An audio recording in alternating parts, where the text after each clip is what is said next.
Hello everyone! Samahan niyo akong gawin yung ating mini cake for today's video. Ang size niya is 5x3 na dapat is bento size lang siya. Pero ginawa na natin siyang 5x3 para medyo malaki siyang konti. Pero cute pa din siya. Ayan.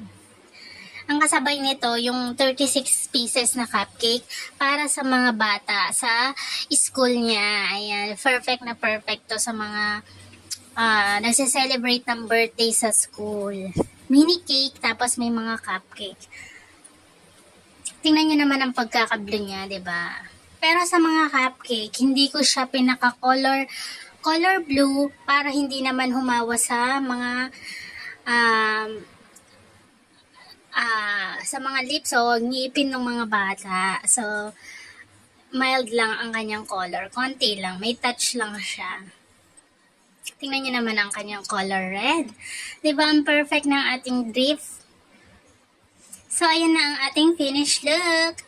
Tapos, with cupcake solo container. Thank you for watching.